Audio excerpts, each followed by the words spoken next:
the mental health system from the age of 8.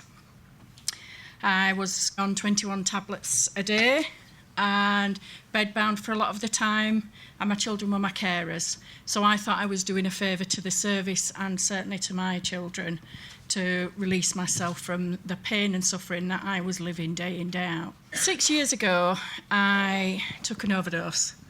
I wanted to end my life. I couldn't see any way forward, and I thought that was the only answer to my mental health problems.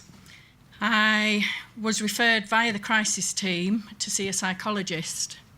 While I was sat in the psychology waiting room, I saw a leaflet, Creative Minds Art for Wellbeing. Never done art before. Don't know why I picked the leaflet up, but I picked the leaflet up. I went along, and that's the day my life changed. I started to do art, started to gain confidence, started to gain ability. People were actually talking to me, not at me. People were asking me, what do I want? How do I want things to be? So in the 5.5 years of me doing the art class, I've sold 113 paintings. I've had an exhibition at Canary Wharf in London. I do talks all over the country about my journey. From one of the talks, I was nominated to go for tea with the Queen. I did turn it down because I don't like tea.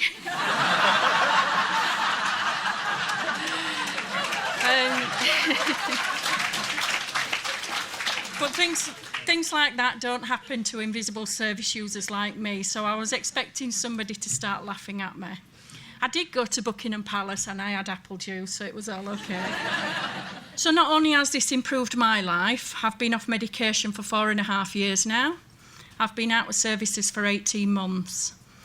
And I now work for Creative Minds, which is an NHS trust, South West Yorkshire Partnership Trust. And while I was ill, I was told by a psychiatrist I would always be ill, I would always be medicated, and I would never work again. And I believe that psychiatrist. I've been medically retired from my last job, and I was on benefits, so I had no reason not to believe him. When I started the art and started to feel like there was a fire in my belly, I started to do talks to service users about my journey to inspire hope in them. And suddenly these professionals were asking me if I would do talks at their events. So the talks I do are to inspire and to educate. I often think, what will people get out of it? Will people listen to this invisible service user, this person who's been a nobody for most of their life? But the main thing I want to bring about is that you don't need to be a professor, a doctor, an expert. You don't have to have letters before or after your name. The one thing you need is passion. Not only has this difference helped me, it's improved my children's lives. Obviously, they're no longer my carers. And last year, I got to see my eldest daughter graduate with a law degree. I know it's exciting for any parent to watch their children graduate, but when that child's had their education on hold to look after mum, that really means something. But it's not only my family who's benefited, the community has too.